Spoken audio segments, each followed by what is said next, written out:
While you might think it's just a case of slapping on some shine, there's more to properly dressing tyres than meets the eye. So stay tuned to see how someone who considers themselves to be one of the best dressed on the block recommends tending to them.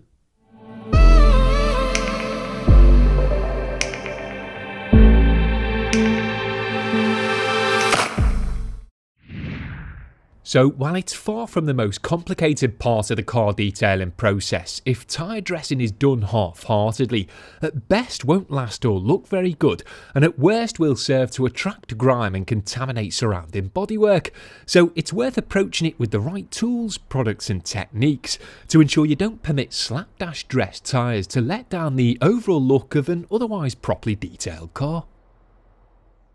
In my mind, there's three critical components to proper tyre dressing, and they're deep cleaning, adequate application and subsequent elimination of any excess. And while I'd be utilising a complementary wheel stand to illustrate that on the tyres of my car's factory raise wheels here, the recommended tools and techniques remain the same whether the wheels and tyres happen to be connected to the car or not. So this new Hyperfoam wheel cleaner and tyre prep from Wax appeared to be the perfect product for an upfront direct deep clean, and its potent yet stable high cling foam didn't disappoint, as after being liberally applied and left to soak for a minute or two served to actively draw out ingrained grime and break down the residual dressing product that had been sitting on the unused tyre for the best part of 14 months. An appropriate stiff bristled brush such as this tough shine item should serve to turbocharge your tyre cleaning by mechanically decontaminating as well as chemically. And while it can be laborious, if you want your tyre dressing to last, it's important to thoroughly scrub them like this until the foam doesn't discolour anymore, which may mean rinsing off and reapplying a few times. But it's all part of the process, so don't worry if the tyres you're working on require a few hits.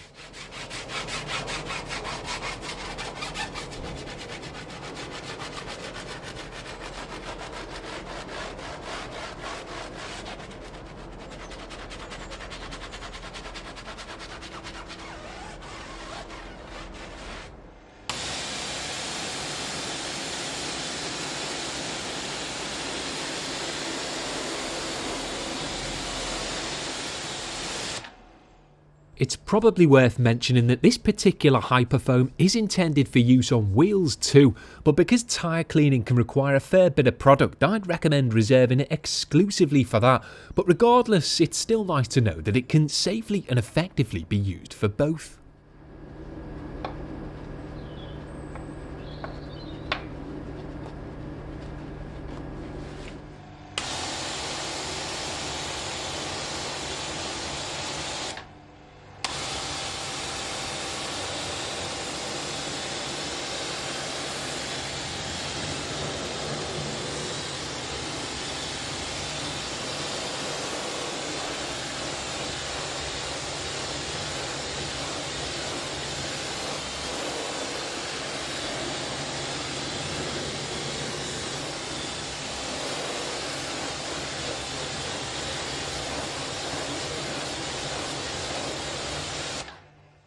Once sufficiently cleaned and rinsed, you need to ensure the tyres are then thoroughly dried off, which will happen naturally if you're working in warm conditions. But if you're outside in the cold like I was here, then you'll likely need to help things along with a blow dryer or general purpose towel or two, as any moisture can jeopardise the efficacy of a dressing. And it's only after thoroughly cleaning and drying that you can see how a stripped back tyre should actually look, as while these might have appeared relatively clean to begin with, there's a big difference to how they now looked, and it's this flat, naked finish that you want to be aiming for.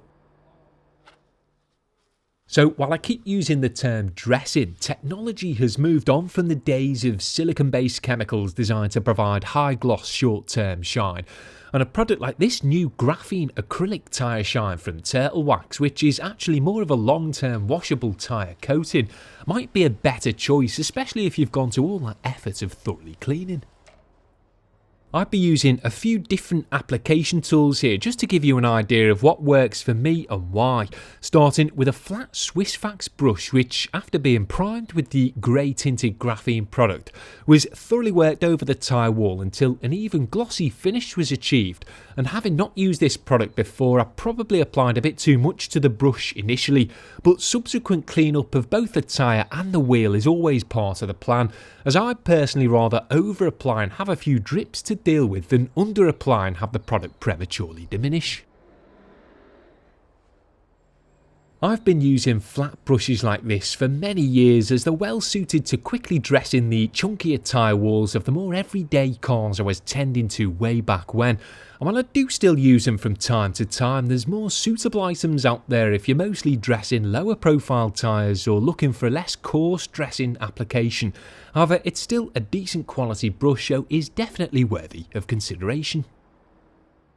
So once adequately applied, it's important to give your chosen dressing a few minutes to soak in. This particular product recommends 3 to 5 minutes, but if you dress each tyre consecutively, then by the time you've finished the last, the first should be ready to be buffed over.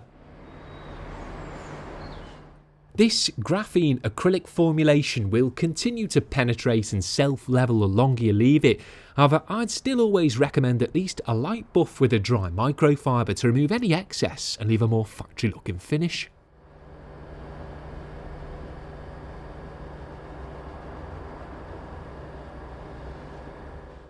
Now, it's worth noting that this product will discolour your towels, but assuming you've properly cleaned the tyre, it's just the graphene doing that, not residual dirt. But you should ideally be using older downgraded towels on tyres anyway, so a bit of discoloration of an old item shouldn't really be an issue.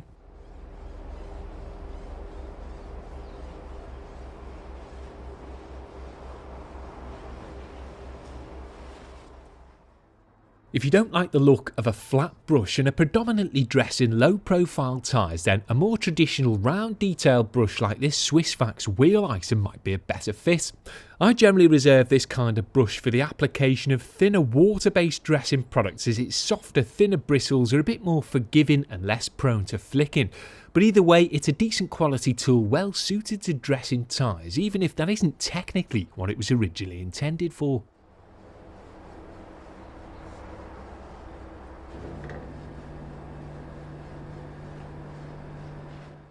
Again, after being left to soak in the cold winter air, it was gently buffed back with a general purpose towel to even out the finish and remove any excess, paying particular attention to the edges of the tread and inner lip where it tends to accumulate.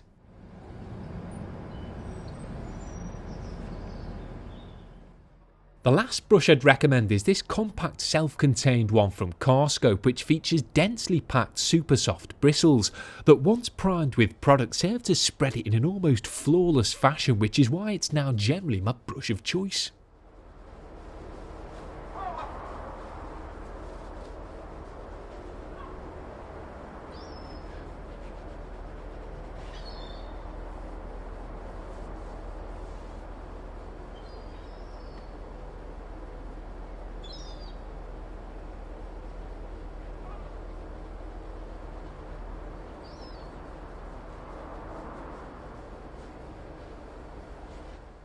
The only real downside of this handy little item is that it can be difficult to access the very bottom edges of the tyre when on the car compared to the brushes shown before, but it's a minor complaint that can easily be remedied by switching to a longer brush for that area or moving the car forwards or backwards a bit, so I'd still highly recommend giving it a go if you're looking for the ultimate finish. So last but by no means least then is this Tough Shine tyre dressing applicator, as I didn't just want to include brushes, and while there's a multitude of other applicators out there with things like plastic handles and concave cut faces, I've always found these to be the perfect size and density for dressing the vast majority of tyres. Now, unlike something with bristles, a flat-faced sponge like this might struggle to properly access the lower spots and various intricate textures of a tyre, especially when being used in conjunction with a thicker dressing product. But aside from that, it's a pretty robust and versatile applicator that I definitely recommend giving a go if, for whatever reason, you don't like using brushes. One last thing I like to do after dressing tyres then, even if I've been relatively neat and buffed the excess off, is take another fresh damp towel, sometimes spritzed with a detail spray, and wipe it over the edge of the actual rim and certain parts of the face of the wheel, as in my experience there'll almost certainly be some residual product around these areas, so there's no point buffing the tyre over to try and reduce the likelihood of sling, only to have it come from the edge of the wheel instead. And that's really all there is to it. If you want properly dressed, uniform and factory fresh looking tyres, then you need to ensure that you thoroughly clean and decontaminate them first. Adequately apply your chosen product with a decent quality brush or applicator, spending some time ensuring all the details and various textures have been thoroughly worked over. You should then give the product time to soak and penetrate, similar to how you'd leave a wax to haze on a painted panel before removing its residue. Then give them a buff with a dry towel to eliminate any sling causing excess, before finally wiping over the surrounding parts of the rim with a damp towel to remove any cack-handed applied product from there.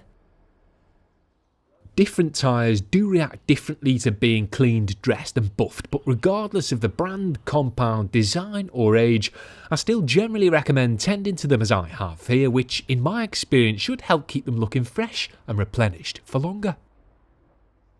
So most, if not all of the items featured can be found linked below should anything have tickled your New Year's fancy.